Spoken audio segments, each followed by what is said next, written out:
श्री गणेश जी महाराज व लक्ष्मी मैया की जय, सरस्वती मैया की जय। ओम नमः शिवाय, ओम नमः शिवाय भोले, ओम नमः शिवाय।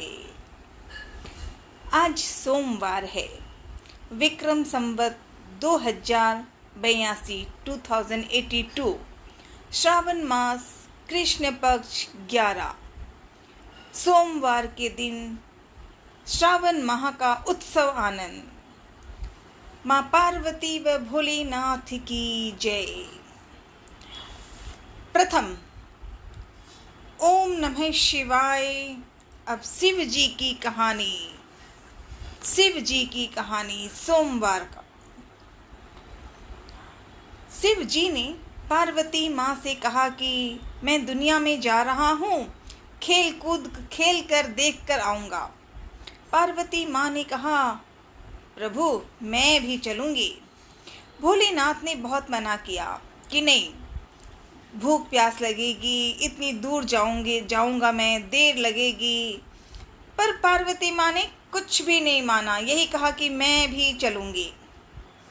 तो जब और कोई उपाय नहीं है, पार्वती माँ जाना ही चाहती है, तो शिव और पार्वती नंदीग्राम के साथ नंदी के साथ चले। जब दोनों एक साथ नांदिए पर चढ़कर बाजार की तरफ जा रहे थे, तो शिव जी ने कहा ही था ना कि दुनिया का खेल देखने आ रहा हूँ। तो दुनिया का खेल, बहुत सारे लोग वहाँ पर जा रहे थे जहाँ शिव और पार्वती। अब किसी को नहीं पता कि शिव पार्वती है, स्त्री पुरुष है, ऐसे ही सोचा, क्योंकि भोले ने वैसा ही रूप बना लिया था। तो अभी वो दोनों जन आ ही रहे थे, नंदी पे बैठे थे और चल रहे थे शिव पार्वती।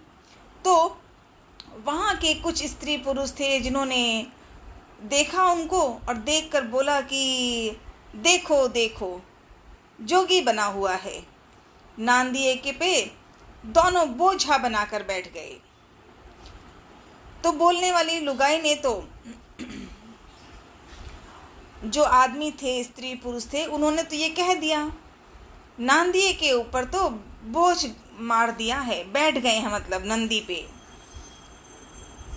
लुगाई ने, मतलब स्त्रियों ने, स्त्री और पुरुष, शिव और पार्वती ने कैसा किया, नंदी पे बैठ गए। बेचारे नांदी का क्या हाल होगा, ऐसा कहते हुए लोग चले गए। शिव जी पार्वती जी ने सुना था, तो थोड़ी दूर जा कर के शिव जी ने खुद तो उतर गए, माँ पार्वती को नांदिए पे बैठा के लेके चले। अब नांदिए को चल ही रहे थे, पार्वती चढ़ी हुई थी नांदी पे और शिव जी पैदल चल रहे थे। तो फिर भी और लोग आ रहे थे, क्योंकि दुनिया में तो लोग हैं ना, हम दुनिया में ही, तो इसलिए तो दुनिया देख रहे हैं शिव जी। दुनिया में और लोग आ रहे थे, आते जाते देखा कि ओहो, एक तो नंदी पे बैठा है, एक औरत भी है, एक आदमी पैदल चल रहा है। तो उन लोगों ने तो उन्होंने जब देखा तो उन्होंने आपस में बात भी कर दी कि देखो देखो कैसे लोग आए हैं, वो औरत तो नांदी पे बैठी है और वो आदमी पैदल पैदल चल रहा है। ऐसा कहा, ठीक है भाई, शिव जी ने वो भी सुन लिया। सुना तो ठीक है, लोग गए, फिर उतरे। अब शिव जी चढ़ गए, पार्वती पैदल चल रही थी। तो जब इस तरह चल रही थी, थोड़ी ही दूर गए नहीं कि फिर आ गई शिकायत कि देखो देखो कैसे लोग हैं, खुद तो नांदिए पे बैठा हुआ है और औरत बेचारी पैदल पैदल जा रही है। शिव पार्वती ने उनकी बातों को सुन सुन के मन में अजीब सवाल हो रहे थे। तो शिव जी ने कहा, यही तो बात है, दुनिया का खेल ही तो देखने आए हैं, देखते रहो। शिव जी कह रहे हैं। पार्वती माँ मुस्कुराती भी हैं और मन में आश्चर्य भी होता है कि क्या हाल है। ठीक है, आगे चले और चलते रहे। थोड़ी दूर और चले तो वहाँ पर शिव जी ने और पार्वती जी ने वहाँ पर ये कहा कि ऐसे सबको गुस्सा हो रहा है भाई, एक मैं ऊपर तुम ऊपर, या वो अलग हम दोनों चढ़ें तो गलत, तो चलो एक काम करते हैं, हम दोनों ही पैदल चलेंगे, नंदी के साथ चलेंगे। अब नंदिये भी चल रहे हैं, शिव पार्वती भी खड़े हुए पैदल चल रहे हैं। थोड़ी दूर और गए, चल ही रहे थे। अभी चल ही रहे थे तो और लोग आए, और बैल होता है ना, नंदी को तो बैल ही कहते हैं। तो कहा कि और जो लोग आए थे उन्होंने आके देखा तो बोला कि अरे देखो देखो कैसे मूर्ख लोग हैं, बैल तो चल रहा है और ये दोनों पैदल पैदल चल रहे हैं। अब शिव जी सोचने लगे कि करूं क्या, मतलब विचारों के बारे में। पहले अकेले दोनों चढ़े तो नाराजगी, दोनों में एक पैदल चले एक बैल में बैठे तो भी शिकायत, बदल लिया तो भी शिकायत, ऐसे बहुत सी बातें हुई। तो शिव जी ने कहा कि पार्वती से कि बस ठीक है, अब थोड़ा सा विश्राम करने दो, बहुत हो गया, दुनिया में आने का खेल ही तो था, देखो कितने खेल लगे हुए हैं। तो शिव जी अब थोड़ी देर के लिए वहाँ पर एक पेड़ के नीचे तकिए को लगाकर तकिए पे सो गए शिव जी। अभी सोए ही थे कि वहाँ जो स्त्रियाँ थी वो कोई पानी लाने जा रही थी, कोई और काम से जा रही थी, सब जाते ही हैं। उन्होंने देखा कि एक आदमी, शिव तो जानते नहीं हैं, पार्वती जानती नहीं है, बस कोई स्त्री पुरुष हैं यही सोचकर उन्होंने कहा कि देखो देखो, स्त्रियां कह रही है कि देखो देखो कैसे लोग हैं, ये बना तो जोगी है, मतलब शिव पार्वती के बारे में बात कह रहे हैं स्त्रियां, देखो देखो ये रामार्या जोगी बना हुआ है, जोगी बन के तो बैठा है, पर घमंड देखो, तकिया के बिना तो बैठ ही नहीं सकता, सो ही नहीं सकता, ऐसे कहा। ये कहते कहते स्त्रियां पानी लाने चली गईं। शिव जी तकिए को हटाकर बैठ गए, भाई चलो ठीक है। जब तकिया हटा दिया था और फिर ऐसे लेटे हुए थे तो वही स्त्रियां पानी वापस लेके आई। पानी लेके आते ही देखा तो स्त्रियों ने कहा देखो देखो कैसा घमंडी दोस्ती गुस्से वाला आदमी है, कितना ये रामारे को इतना गुस्सा है। अब हमने कह दिया कि इसे तकिया के ऊपर काट चढ़ के सोता है, ऐसा जोगी तो है, देखो इसका कितना, तो हमने ये कहा तो इसने तकिया भी हटा दिया। स्त्रियां और भी यही सब बातें कहती कहती पैदल पानी लेके चल भी रही हैं, झलक देखती हैं शिव पार्वती, पहचान तो नहीं रहे शिव पार्वती, पर स्त्री पुरुष, और ऐसे कहते कहते चली गई। तब शिव जी ने पार्वती से कहा कि दुनिया का खेल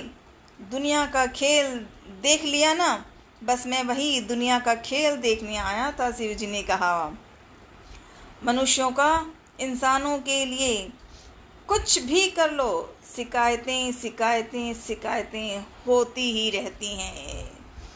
तो पार्वती माँ ने कहा हाँ भाई बात तो सही है, ऐसे इतने गुस्से करते हैं, इतनी बातें करते हैं। शिव जी ने कहा बस ठीक है, वो दुनिया ही तो सुनने आया था, चलो अब चलते हैं, अब हम लोग अपने घर चलते हैं कैलाश पर्वत पे, और वहीं जा कर के पानी पिएंगे, भोजन करेंगे। कहा ठीक है, चलने लगे। पार्वती माँ चलने तो लगी, लेकिन थोड़ी दूर जाते ही बहुत प्यास लगी। तो पार्वती ने कहा मुझे प्यास लगी है। शिव जी ने कहा कि भाई प्यास लगी है तो अभी घर ही चलो, कैलाश पर्वत पर चलेंगे तभी पानी मिलेगा। पर पार्वती माँ थोड़ी देर तो चुप रही, फिर तो बैठ गई।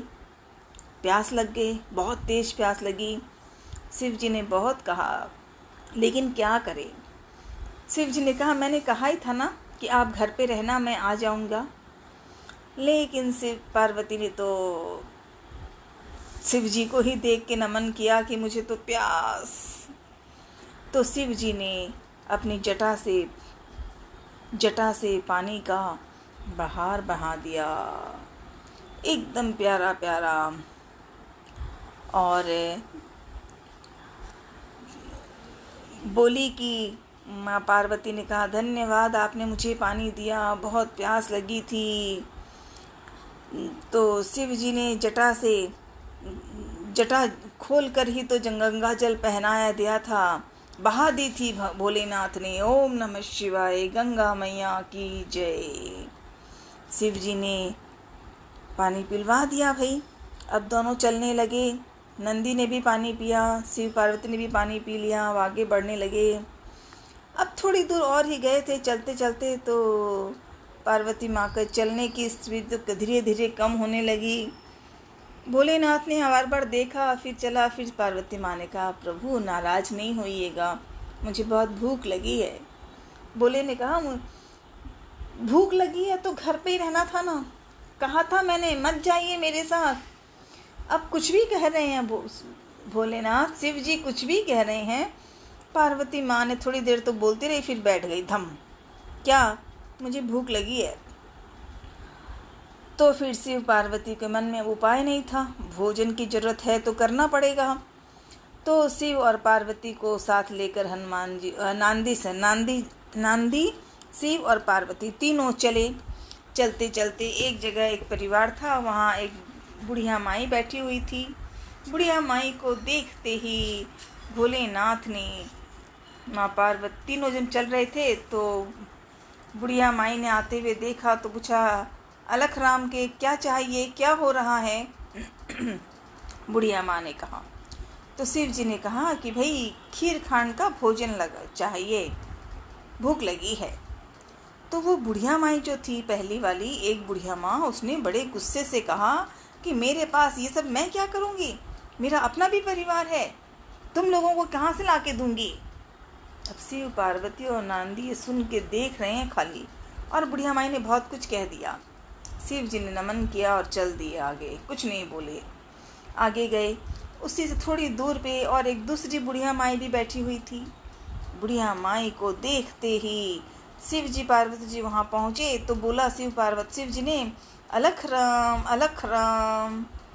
तो बुढ़िया माई ने देखा, और जानती तो वो भी नहीं है, तो उसने ध्यान से देखा। देख के वो भी शिव पार्वती को नहीं जानती, इसलिए उसने देखा स्त्री पुरुष और नांदिया। नमन किया बुढ़िया माई ने और कहा कि अलख राम अलख राम। बुढ़िया माई कह रही है, अलख राम कहिए। बुढ़िया माई खुद बोल रही है कि मेरे घर में आपका स्वागत है। वो दूसरी वाली बुढ़िया जो आई थी ना, जिसने कहा था अलख राम, तो शिव जी ने देखा, उसे देख के कहा कि अलख राम बुढ़िया माई, बहुत भूख लगी है, खीर खांड का भोजन चाहिए खीर खांड का भोजन। शिव जी बोल रहे थे कि खीर खांड का भोजन। तो बुढ़िया माई ने बड़े मन में प्रसन्न होकर हंसते हुए कहा, बुढ़िया माई बोली कि आओ महाराज, आओ महाराज, बिल्कुल प्रेम से स्वागत कर रही हैं। आओ महाराज, आप बैठो महाराज, बैठो। और जल्दी से वो सामग्री लाने के लिए आगे बढ़ने लगी, अपने ही घर में से उनको बैठाकर। तो शिव जी ने पूछा कि बुढ़िया माई आप कहाँ जा रही हो? बुढ़िया माई बोली कि आप बैठो, मैं जल्दी आ रही हूँ, सामग्री लाऊंगी, फिर भोजन। तो शिव जी ने कहा कि ठीक है, पहले अपने घर में तो देख लो। तो बुढ़िया माई मन में सोच रही है कि मेरे घर में तो, क्योंकि बहुत अमीर तो है नहीं, धन की भी व्यवस्था ईश्वर की ही कृपा से होती है। बुढ़िया माई ने कहा कि आप रुकिए, मैं आती हूँ। तो शिव जी ने कहा एक बार देख तो लो, घर में तो देख लो आप।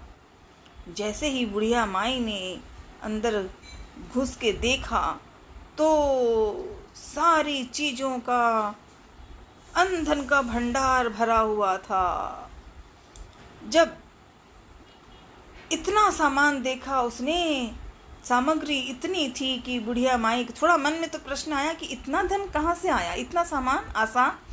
लेकिन फिर सोचा कि अब ठीक है, पहले तो घर में आए ना, महाराज आए हैं, संत आए हैं, स्त्री पुरुष हैं, भोले को तो जानते नहीं, जो भी हैं, जो बच्चे आए हैं, जो आए हैं, उनको भी स्वागत, बहुत स्वागत। ऐसा कह के बुढ़िया माई ने तो अंधन का भंडार बनाया और पूरी अच्छी तरह से तैयार करके भंडार जमा करके रसोई बनानी, तुरंत बना ली भी ली। और फटाफट बुढ़िया माई तो दो पनवाड़ा शिव जी पार्वती जी को परोस के दिया, एक नांदिए को दिया और कहा, जिमो महाराज जिमो प्रधान, आप आओ प्रसाद लो, बुढ़िया माई कह रही हैं। तो शिव जी ने देखा कि बुढ़िया माई ने तीनों का, हम लोगों का तो दे दिया। तब शिव जी ने धीरे से बुढ़िया माई को ही कहा कि 3 पनवाड़ा और परोसिए। भोलेनाथ कह रहे हैं वो बुढ़िया माई को। तो बुढ़िया माई पूछी कि किसको देना है, कौन है, आप तो 3 लोग ही हो। तो शिव जी बोले कि एक तेरा बेटा का, एक तेरी बहू को और एक तेरा। बुढ़िया माई बहुत खुशी हंसते हुए तैयार कर रही थी, स्वागत किया था शिव पार्वती के आते हुए।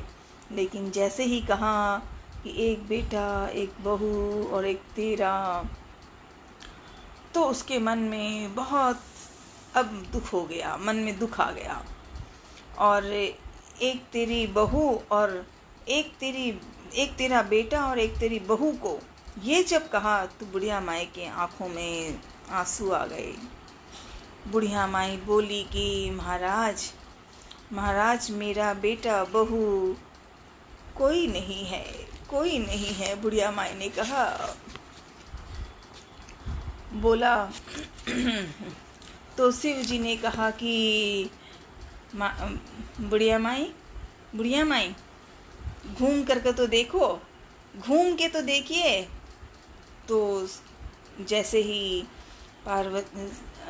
बुढ़िया माई ने ऐसे पीछे घूम के देखा तो 16 बरस का बेटा और एक बहू एकदम गठजोड़ा, मतलब शादी विवाह जो होने के बाद जो गठजोड़ा वैसा पहने हुए आए हैं सब कोई। और ये देखकर बुढ़िया माई को डर, आश्चर्य भी हुआ। और फिर जैसे ही भोले ने, अब भोले नहीं जानते, पार्वती नहीं जानती, लेकिन जो महाराज आए हैं उन्होंने मुझे ये दिया है। बुढ़िया माई के जीवन में खुशियों का भंडार कैसा आया कि वो तो एकदम प्रसन्न होकर महाराज को प्रणाम कर रही है, माँ को प्रणाम कर रही है। लेकिन नहीं पता कि भोले और शिव हैं, शिव और भोले हैं। बस ये पता है कि महाराज कोई आए थे और तीनों ने प्रसाद लिया, शिव पार्वती और नंदिये ने भी लिया। बुढ़िया माँ और बेटा बहू आ गए, 3 हो गए, उन्होंने भी प्रसाद किया, खाया। शिव जी पार्वती जी तो चलने लगे तो बुढ़िया माई पीछे से नमन करते हुए कहा, प्रसाद आपने इतना धन दिया है, इतना सामान दिया है, ये प्रसाद क्या करूं मैं? तो भोलेनाथ ने कहा कि इसमें मुझे क्या कह रहे हो, जिसे तुम्हारी पसंद है उनको दे दो भोजन, प्रसाद है तो दे दो, अगर देने का है तो। इतना कह के शिव पार्वती और नंदी तो चले गए। अब बुढ़िया माई ने मन में बहुत खुश हुई है। जब बच्चे नहीं थे उसके तब भी वो खुश थी, और जब भोले ने आकर कहा कि एक बेटा और एक बहू और एक तुम, 3 हो तुम लोग, तो बुढ़िया माई की खुशियों का भंडार भर गया।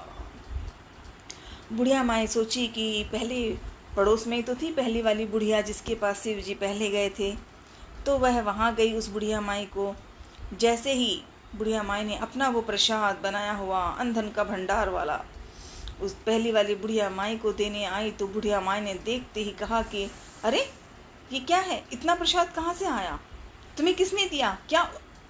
तो दूसरी वाली बुढ़िया माई के, मुझे तो नहीं पता, एक महाराज आए थे, बहुत अच्छे थे, उन्होंने मुझे बहुत प्रेम से सिखाया और यही अंधन का भंडार लेके आई हूँ, प्रसाद दिया था।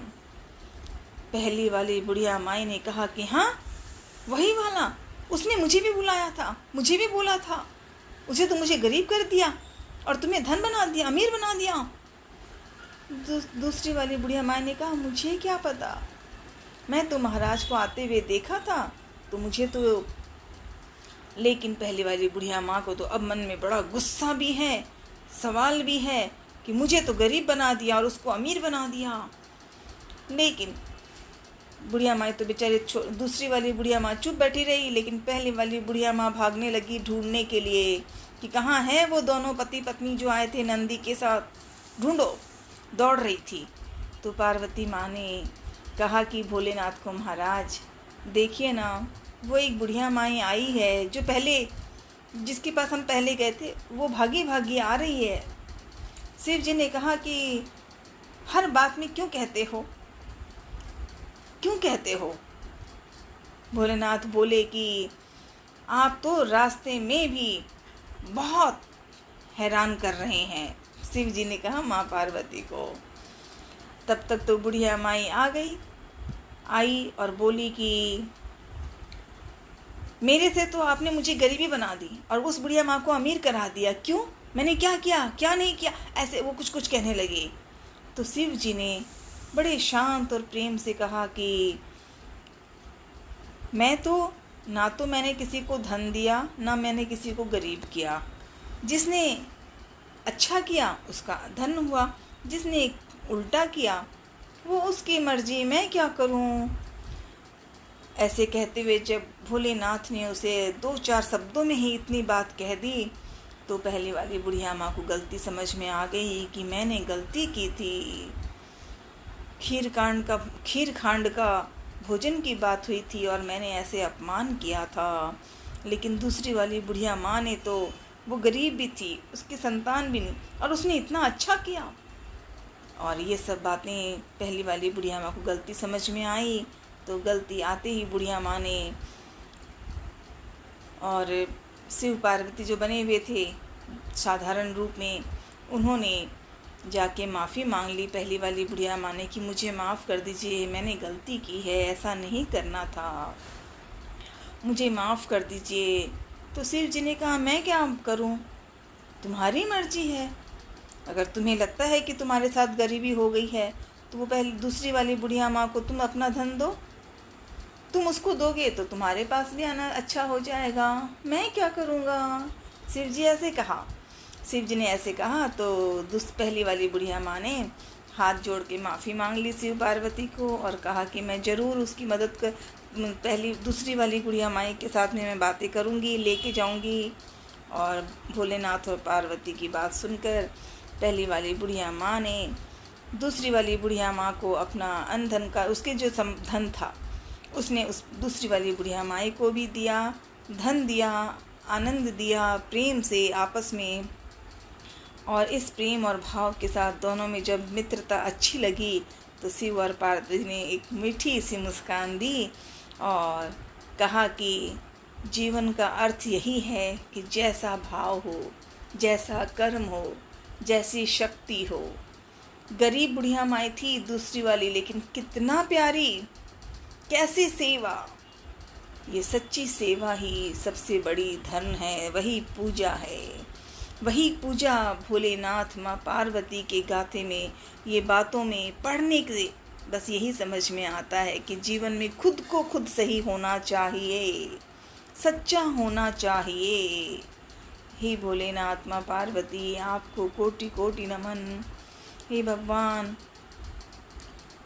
जैसे दूसरी वाली बुढ़िया माई ने अंधन का भंडार उठाया, बेटा बहू मिला, ऐसे सबके घर में खुशियाँ दे, सबको अन्न दे, धन दे और रसोई, भगवान की पूजा शक्ति। जैसे दूसरी बुढ़िया माँ ने महाराज बन के आए हुए शिव पार्वती को आदर सत्कार किया, वैसे सबको सिखाओ कि सब सही रहे और सबकी बातों को सच्चे मन से, दिल से प्रेम कर सकें, यही सिखाना। अच्छी तरह से धर्म करने वाले को अच्छे प्रेम से कथा कहानी सुनाना और मदद करना। माँ पार्वती भोलेनाथ, आज सोमवार है, सोमवार, श्रावण मास दूसरा शनिवार है, आज दूसरा सोमवार है, दूसरा सोमवार। आज 21 जुलाई 2025, आज दूसरा सोमवार है। कोटि कोटि नमन, कोटि कोटि नमन। सबको अन्न का भंडार हो और सबके घर में आनंद मंगल उत्साह सच्चे भाव से हो, यही प्रार्थना भोले, यही प्रार्थना। ओम नमः शिवाय, ओम नमः शिवाय, ओम नमः शिवाय। हर हर महादेव।